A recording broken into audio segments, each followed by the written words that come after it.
This episode is brought to you by Donut Envy, Grand Prairie's own sweet spot on wheels.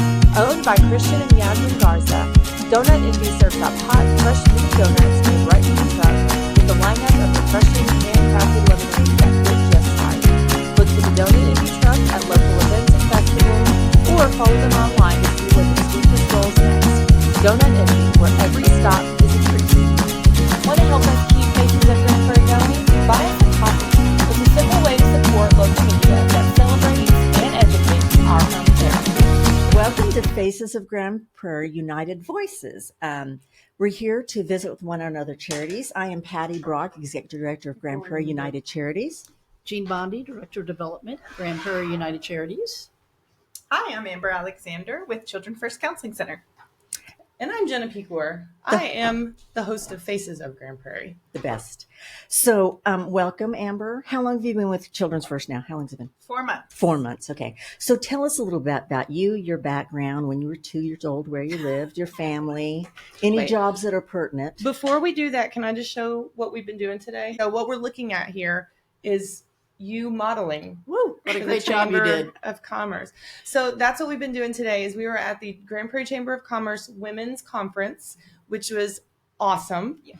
And you stole the show. Despite being new to the community, said yes to being a model. Uh-huh. And it was amazing. It was really fun. So thank you for that. It was so fun.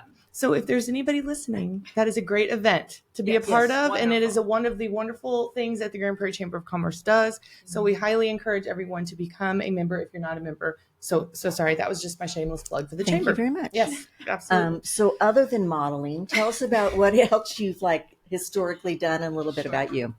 So historically, I am a nonprofit girl. I started in the Y right after college. I was an AmeriCorps volunteer, which led me to YMCA summer camp. I stayed at my first Y in Indiana, which is where I'm originally from, for 6 years before becoming the CEO of that small little Y for about 3.5 years. And met my husband in that area, had both my babies in Indiana. So I have 2 boys, 11 and 13. And then we left that Y and moved to Arizona, where I was an executive director in the YMCA of Valley of the Sun YMCA. So Nice. My oldest son is a 2-time brain cancer survivor. So Wow.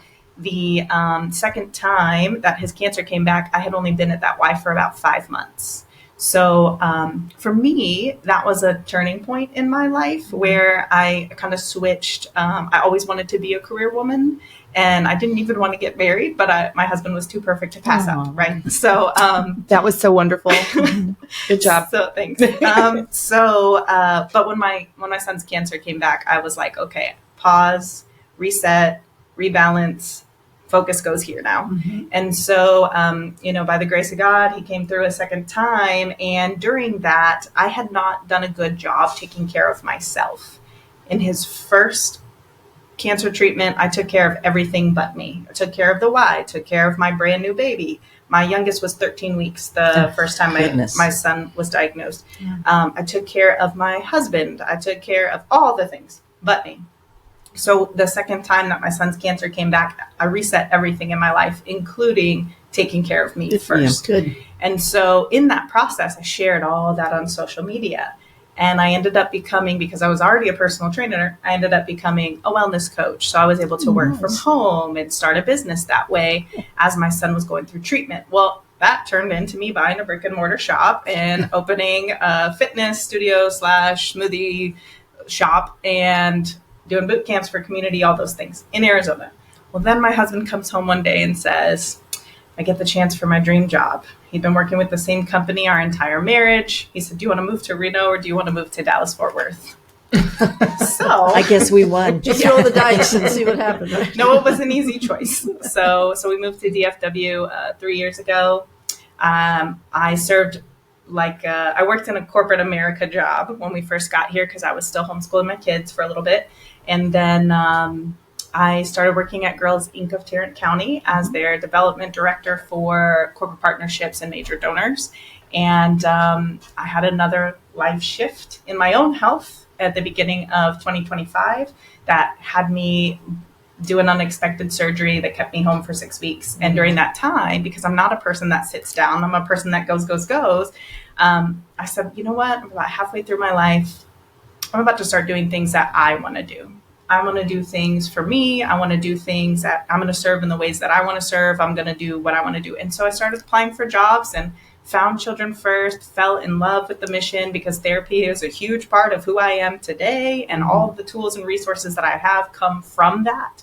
And I know that fixing one person, giving one person in the family the tools ripples to the whole family. And so that is full circle where we're at and how I'm here in Grand Prairie and loving it. Good. Yeah. Good. Thank you for sharing that. Yes. I mean, it's truly a testimony. And you think about some of the speakers we heard today, and what you did was definitely what they recommended, that you take care of ourselves, because as women, we tend not to do that. It's true. But take Very care of everybody true. else. So tell us a little bit about Children's First. Great. Yeah. Children's First has been around for almost 50 years. Started in, like many good nonprofits do, a group of people came together, saw a problem, and decided, let's do something about it in 1977. So here we are almost 50 years later, and we have last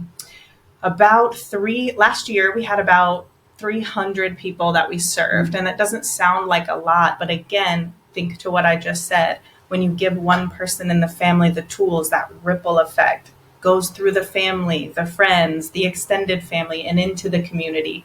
And so we do serve not just Grand Prairie. We serve about 21% of our clients come from Arlington zip codes. We have about 30% from Dallas zip codes. And we're serving all 4 counties, Tarrant, Dallas, Ellis, Johnson, thank you, couldn't remember. And so we're doing a lot with a very small but mighty staff. We have 11 employees, but we also have, I believe right now, 11 interns. So we're doing a lot. We are supervising interns that are going to become counselors. So we have the opportunity not just to impact our clients, but to impact the next generation of counselors, which is really great. Is this a good time to talk about Little Electric Boat? Anything going Not on? yet. No. Okay, wonderful. Okay, the other thing I want to talk about, speaking of 11, I think the other thing too, you only saw 300 people only, but you saw them how many times? It's So many times. It's not a once and No. done. It's Yeah. a long-term It is. commitment on both parts. Always. Yes. I know that during COVID, when lots of things shut down, a lot of people couldn't get the help they needed. So I understand that afterwards there was a bit of a line. So kind of walk us through that and some other success stories since you got through that. Sure. So during COVID, yes, there were a lot of barriers for people to do therapy, but that's also a time that people really needed to do therapy. So we were able to offer some virtual appointments. So people who had access to that technology at home were able to do that. But there was quite a wait list afterwards. Now our wait list is down. We have, I believe, 17 on our wait list as of last week. One thing I do want to mention is that we do offer services in both English and Spanish. And so if we have native Spanish speakers, we have Spanish speaking counselors that can give them therapy clinically qualified in their own language, which is so important. And that we were speaking a little bit of Spanish earlier, right? And so there are words for emotions and heartfelt things in the Spanish language that don't translate to English. So it's a really big deal if you can have that in your native tongue. And I think that culture is not as open to counseling to some. So certainly having that available to them helps open that door and break down that barrier, as you said. Absolutely. So do you have any other success stories you'd We like have to share a with us? ton of success stories, but we have one sitting here with us. And so I met Jenna last week, and I told her, oh my gosh, I've been learning about Grand Prairie from your podcast. It's like I'm kind of feeling a little celebrity No situation way. here. No way. But just because I've been, again, for months learning about Grand Prairie through the people you interview. But then she also shared with me that she and her family have benefited from the services. Twice. of Children So First. we actually started when my ex-husband and I went through our divorce. I reached out because Darcy Harris used to be the director. She was a longtime friend of our family. And she mentioned to me, she goes, Jenna, you really should consider just doing this because we have resources. And so going through a divorce, worried about money and all that stuff, I was like, what a blessing that is. So we were able to get in when y'all were at the other building. I haven't been to the new building yet. I need to check it out. Goodness. But it was wonderful because it's all play therapy. Mm-hmm. So she was able to, my daughter, when she was younger, she was able to do a lot of things just through play. And I found that to be very unintimidating. It was very open, and it didn't feel like therapy. It didn't feel like that. It just felt like, and she was back there a lot by herself. We came in only if we were asked. So I appreciated that there was that kind of separation, but also invitation if they needed us to be there. And then her dad was able to come and participate in some of those things as well. But we also were one of those that participated in COVID, because I just felt like I just wanted to make sure that she had an opportunity to talk about what was going on. She was an only child at home, and then having not been able, she's such a social kid, if y'all have ever met my daughter. So not being around her friends for all that period of time, I was concerned about that. So we were able to do some virtual sessions, and the counselors, I can't say enough good things about them. They are just so clued into what's going on in your own situation, and they explain very well as a parent what you can expect. We're not trying to make breakthroughs on a couch. That's not what this is about. We're trying to open this up for a kid to be able to use this type of therapy to help express their feelings. Mm-hmm. And so I loved the whole thing that she had a lot of questions about, and I didn't know. I wanted to make sure I was doing the right thing. So it was just a tremendous blessing for me. So yeah. And it was because of the way that y'all do fundraising, it was all free. Mm-hmm. Every bit of it was free for me. Mm-hmm. And so as a single mother, that is a huge deal. Yeah. Huge deal. So. And a great resource to offer your daughter. Yes, 100%. 100%. It was awesome. Thank you for sharing. Yes. Sorry. You're one of the few counseling that has like a sliding scale depending on the need. Yeah. Everybody doesn't have to pay $300 an hour. That's true.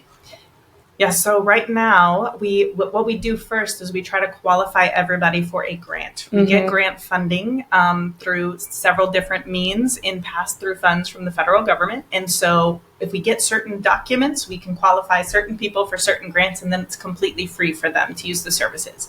If we can't do it that way, we'll do a sliding scale based on how many people in the home versus how much is coming into the home. And nobody pays more than $50 an hour. So I want to make sure that you understand that even if you make $200,000 a year, you can come to Children First and pay $50 an hour for a session. So, but again, to your point, those sessions, to your point, it could be a year that you're working through some of these things, and that's okay. It could be 3 months. Right. But everybody's different. Yeah. And I think the other thing, before I let you share what you may have coming up that's exciting, I think sometimes people get confused about Children First. You don't just see children, just like Jenna. It was a family issue. Couples, absolutely. Anybody? We get referrals from lots of different agencies throughout town, and we see children, but we also see individual adults. We see couples together. We see the whole family unit. We might see all 3 kids and then family as well. So they might come 2-3 times a week for different types of sessions. And we do different needs of therapy as well, right? So we have play therapy that you mentioned, but we also do see and tray therapy. We do EMDR for PTSD. That's trauma-informed therapy. We do general talk therapy. We have a lot of different opportunities depending on what the issues are and how we can address that. Awesome. Okay, I know you're biting at the bit. Is there anything going on at Children's First you'd like to share? Something coming up we could all be a part of? Absolutely. Thanks so much for asking. I really appreciate that. So Children First, as I mentioned, has been around 47 years, but this event that's coming up is celebrating its 30th anniversary. Wow. That's awesome. So this is our 30th annual Little Lunch of Hope. That's happening Wednesday, October 29th from 11 a.m. to 1 p.m. at Asia Times Square. Tickets are still available online at childrenfirstinc.org. Yeah, I'll put the link in the description. Thank you. And it's such a fun event. I'm really excited to see it in person for the first time. I've seen so many pictures and videos. Halloween costumes are highly encouraged. I'll put some pictures up as you're talking so that people can get an idea. Okay. It's not just kind of costumes. It's like out. You are big out time. there, Yeah. baby. Mhm, So mhm. there is a costume contest. There's a first, second, and third place for group and individual. It is a big deal. And then also we have a couple little new things this year for Little Lunch of Hope that I think are really going to bring it to light. But all of the funds raised at Little Lunch of Hope will go to sponsor families who can't afford the services. So 100% of our proceeds go to our general counseling program. That is the program for the folks who can't get qualified through grant funding. They get qualified through the donations that we get and the funds that we raise in our special events. I think what we need to do is, because this event is in during the day. So if you are someone who maybe can't get away from your job or whatever, we're going to put a link to y'all's donation, because I know y'all have a donation link on your website. So we'll just call it the non-gala donation. Yeah. So instead of just paying what you would have for a ticket, maybe just donate that in its place. Then you don't have to do a costume and you can just do it from home. But we'll do that on the link as well. And let me plug that if you pay $50, that covers one counseling session for a family or a child. So That's amazing. That's great. Which could be a crucial need. It could be. You know, we talk about, as we've had other charities on here, it takes a village. We all have our own part to play. And certainly, you know, your part is so important and something that is sometimes at the base of things. You know, how do we get them better? And we appreciate all you do to do that. And that event is the event of the city every year. Everybody looks forward to it. It is so fun. So we can't wait. And hopefully everyone will buy a ticket or give a gift to keep this work going. Yes. That's all I have. Yeah. So where's the center located? And how many rooms do y'all have? And tell us a little bit about that. And I'll also, y'all did just do a recent tour. I think Taylor, our last guest, one of our previous guests, did a tour of the inside. So She did, yeah. Okay, so we're at 621 Northwest 6th Street in the north side of Grand Prairie, just off of Main. we're very impressed that you know that already. Thank you. The north side, south It is side, north you're side. talking like a Grand Prairiean, you know. And we have, I'll tell you, I know exactly this right now. So we have 11 counseling rooms right now. However, and I know this because on Tuesday nights, they're all full. Like 3 weeks ago, we had to use 2 offices for counseling sessions. But we have on the south side of our building, it's still yet to be renovated. So we have the opportunity for those 4 rooms there to turn into individual or family counseling rooms. And then we have a little conference room that the teens are really amping up about a teen room for support group and psychoed classes and things like that. So we're writing lots of grants and making lots of asks for foundations to try to get that renovation going. So, but yeah, we're at 11 right now, but by 2026, we're going to be at 15. Awesome. So, and this is not always, some of this is court ordered therapy that the court orders. And so just consider, if you're thinking about supporting something, there are people out there that are, you know, on the lower end of the socioeconomic scale that are ordered to do this, and they need all the help that they can get. So this is such an amazing thing to support and to donate to. And, you know, I can't say enough about it as a parent. So, you know, It's much needed service. yes, 100%. Thank you for sharing your testimony. Yeah, absolutely. My pleasure. Yeah.